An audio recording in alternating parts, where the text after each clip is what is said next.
జగన్ కు భయాన్ని చూపిస్తానని లోకేష్ మాట్లాడడం హాస్యాస్పదమని వైఎస్ఆర్సీపీ అధికార ప్రతినిధి కొండ రాజీవ్ గాంధీ విమర్శించారు. విశాఖపట్నంలో ఆయన మీడియాతో మాట్లాడుతూ భయం అనే పదానికి అర్థం తెలియని వ్యక్తి జగన్. లోకేష్ ఒక పిల్ల బచ్చా అని ఆయన మండిపడ్డారు.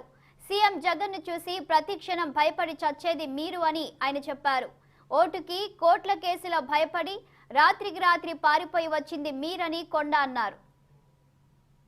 సొంత పేరుతో కన్నా ప్రజలు ఇచ్చినటువంటి పప్పు అనే బిరుదుతో బాగా ఫేమస్ అయినటువంటి నారా లోకేష్.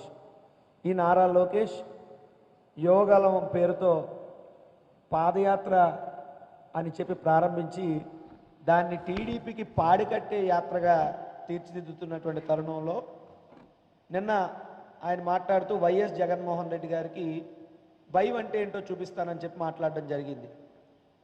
నారా లోకేష్ నేను అడుగుతున్నా, భయం అంటే జగన్మోహన్ రెడ్డి గారికి నువ్వు చూపించడం ఏంటి?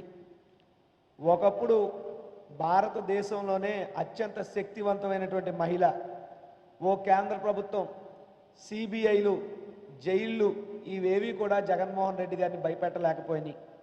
నువ్వు రాజకీయాల్లో ఒక బచ్చావి. బచ్చాలంటే నారా లోకేష్, నువ్వేంటి జగన్మోహన్ రెడ్డి గారికి భయం అంటే చూపించేది? భయం అనేటువంటి పదానికి మీనింగ్ తెలియని బ్లడ్ వైఎస్ జగన్మోహన్ రెడ్డి గారిది.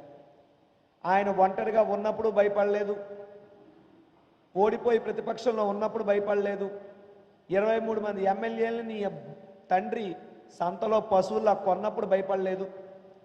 ఈరోజు 151 సీట్లతో దేశంలోనే అత్యధిక ప్రజా మద్దతు కలిగినటువంటి నాయకుడిగా విరాజిల్లుతున్నటువంటి ఒక ముఖ్యమంత్రిని నువ్వు భయపెట్టాలని మాట్లాడటం అంటే నీకన్నా పిచ్చోడు ఈ రాష్ట్రంలో ఎవరైనా ఉన్నాడా నేను అడుగుతున్నాను లోకేష్ని.